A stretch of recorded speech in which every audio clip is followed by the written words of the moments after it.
কাৰ্যকৰ্তা বন্ধু বান্ধৱীসকল, আজিৰ দিনটো আমাৰ বাবে এটা পৰম পবিত্ৰ দিন। এইভাবে পৰম পবিত্ৰ দিন নহয় যে কোনোবা এজন আগত সভাপতি আছিলে, আজি আমি আৰু এজন সভাপতি পাম। এই কাৰণে আজিৰ দিনটো এটা আমাৰ বাবে পৰম পবিত্ৰ দিন যে ভাৰতীয় জনতা পাৰ্টিয়ে আজিৰ দিনটো আকৌ এবাৰ প্ৰমাণ কৰিলে যে আমাৰ দলৰ নেতা হ'বলৈ ৰজাঘৰৰ সন্তান হোৱাৰ প্ৰয়োজন নাই।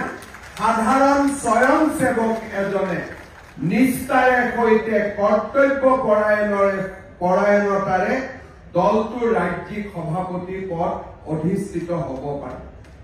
আজি যদি কংগ্ৰেছ দললৈ চাওঁ বা আন দললৈ চাওঁ, প্ৰথম যে এই ব্যক্তিজনৰ ওপৰত কাৰ আশীৰ্বাদ আছে, এই ব্যক্তিজন কোন পৰিয়ালৰ সন্তান, আৰু যেতিয়াই কংগ্ৰেছ দলে ৰজাঘৰৰ যদি কোনোবা সন্তানক দেখা পায়, তেতিয়াহ'লে মই একেবাৰে সৰু ভাষাত কৈছো যে আপোনালোকে যদি ৰাস্তাৰ কুকুৰক বিস্কুট এখন দেখুৱাই থাকে, কুকুৰটো যেনেকে বিস্কুটৰ ফালে খেদি থাকে, তেনেকে ব্লুবাৰ্ড আৰু ৰজাঘৰৰ সন্তান পালে কংগ্ৰেছীসকলে তেওঁলোকৰ গাত জঁপিয়াবলৈ আৰম্ভ কৰে।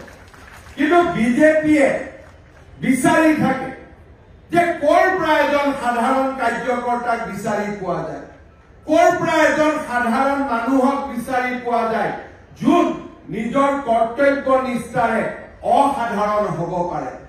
আৰু ভাৰতীয় জনতা পাৰ্টিয়ে অসমত আজি যিমান কেইজন ৰাজ্যিক সভাপতি নিৰ্বাচিত কৰিলে, ৰঞ্জিত দত্ত ডাঙৰীয়াক বাদ দি প্ৰায় আটাইবোৰে ইয়াত বহি আছে, এই গোটেইবোৰে সাধাৰণ পৰিয়ালৰ পৰা অসাধাৰণভাৱে ভাৰতীয় জনতা পাৰ্টিক নেতৃত্ব দিছিল।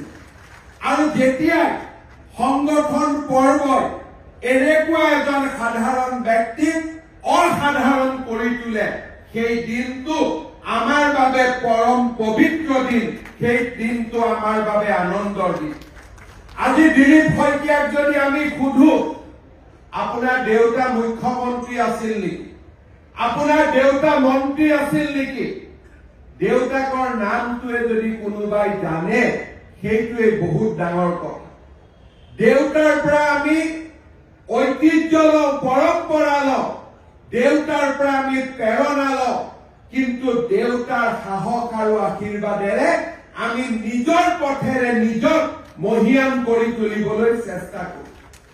আৰু ভাৰতীয় জনতা পাৰ্টিৰ অকল অসমতেই নহয়, এই সংগঠন পৰ্বত যিমান ৰাজ্যিক সভাপতি হ'ব, ৰাষ্ট্ৰীয় সভাপতি হ'ব, ইয়াৰ পৰাই বহি মই গেৰেণ্টি দি ক'ব পাৰো, কোনো এজন দেউতাকৰ পৰিচয় লৈ সভাপতিৰ পদলৈ নাযায়, নিজৰ সাংগঠনিক পৰিচয়েৰে তেওঁক সেই সভাপতিৰ পদত অধিষ্ঠিত হয়।